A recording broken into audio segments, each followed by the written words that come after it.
she is. I'm just checking the audio to see if it's correct. We're here with Miss Sarah Farasia. David, I'm a hurting girl this morning. I'm telling you. You might have gone to Madonna, but last night I went to the Eagles at the Forum. I'm sorry, the Eagles, Steely Dan, Vince Gill, now filling in at the Eagles, Glenn Fry's son. Did any of these names mean anything to you? Joe Walsh. They mean a little something to me. I don't think they mean something to most of the people listening because you just lost everyone under the age of 70 that's listening. Can I just tell you, I was born in the wrong era because I went You last really night to the were. Forum. At 70 years old, honey, nobody got out of their seats. The entire crowd I sat. love This that. was me too. This was my favorite show of all time. First of all, these guys started on time. Okay. Thank you. I'm so tired of going to these fucking concerts. They don't start till like 10 o'clock. We have kids, like your audience that we've paid thousands of dollars to see you. We have children. The Eagles, 9:10 on time, baby. One of these nights, second song. Oh my God. I mean, Life in the Fast Lane. Hotel California is my California. favorite. Oh, I mean, these guys still had it at 70 years old. I cannot believe you. I want your booker because I need to get Don Henley and Joe Walsh on my podcast before they pass away. I mean, they are two of the greatest rockers. I mean, Don Henley is probably one of the greatest songwriters of all time. Sorry to offend your Madonna. Okay, first of all, Madonna starts at 10:15 the first night, 10:45 the second night. I'm going to the Kia Forum in March. Anyone in LA going to the Madonna shows in March, look me up. Let's hang. Especially if you're cute. Let's hang. Dear Madonna's 40 years in the business celebrating the celebration tour. I am beside myself. I might have to stop this podcast and go follow her around the world. I mean, things are happening here. She doesn't go on until 10:45. 10:15 the other nights, girl. Who's opening for her for like 4 hours? Nobody. You get there, you There know to with a show up. DJ? Yeah, there's some DJ. You know to show up late, okay? You show up late, you kibitz, and you get your seat. And by the way, people stand the whole show. Some people did leave a little bit early because, like to your point, lots of people have kids and have to get home.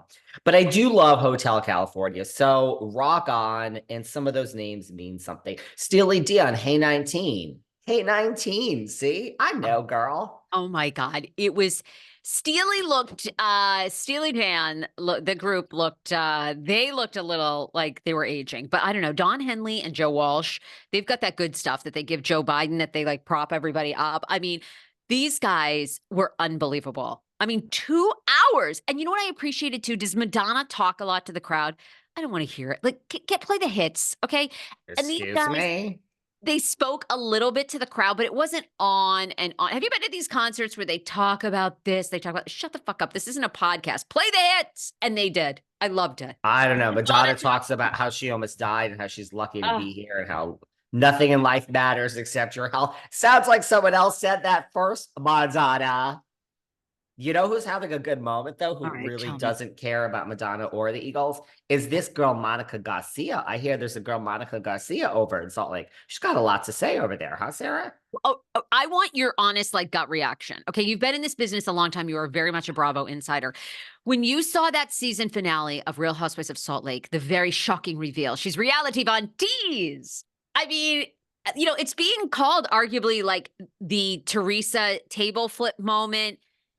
What did you think of that finale?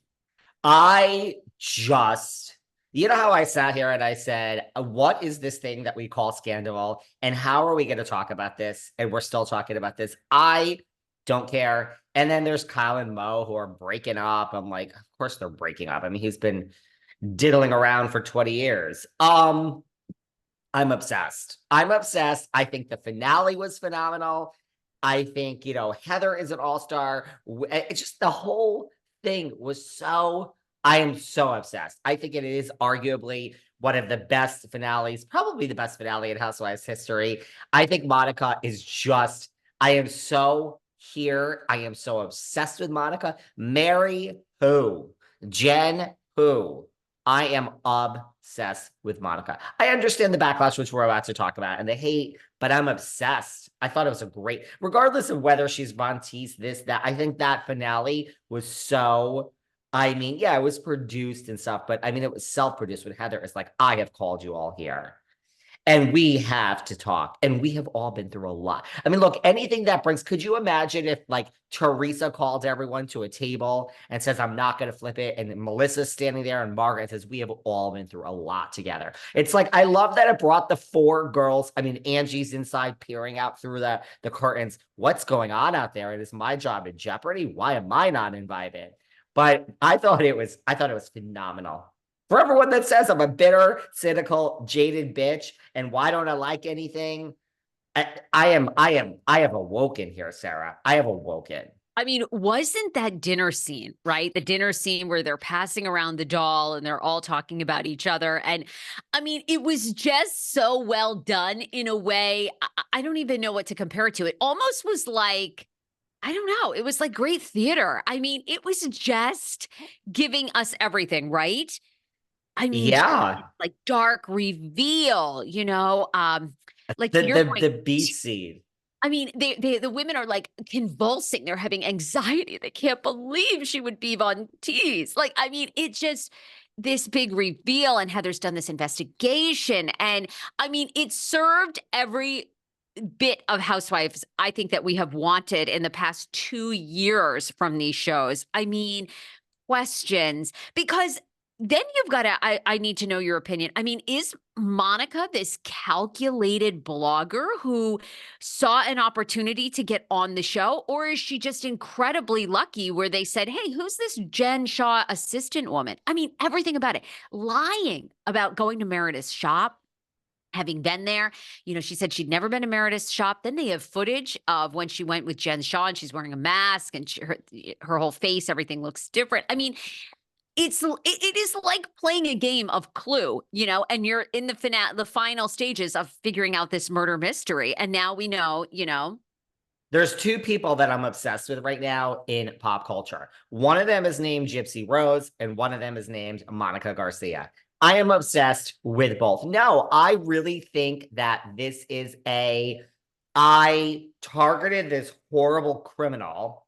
Jen Shah's team is very mad at me when I call her a criminal. They reached out to my team, but she's in Well, jail. She's a don't criminal. worry. We have a lot more to say about this scumbag who We now have is trying to insert herself into this again, like to your point that you said a few minutes ago. Nobody cares. No one's asking about Mary Cosby or Jen Shah, and Jen Shah being the absolute scumbag of the earth. Her team can fucking quote me, is trying to make her low life, stealing from elderly people ass relevant through this. Go on. Kind of. No, I think she started this account and was in the community and targeted this woman. And then I think she got a job for this one, got a job with this woman. And then I think she ran the account from the inside out. And then it started like, I mean, let's expand the business. Then it started talking about, Whitney's a slut and she pole dances and Meredith doesn't move her mouth and she talks like she's like her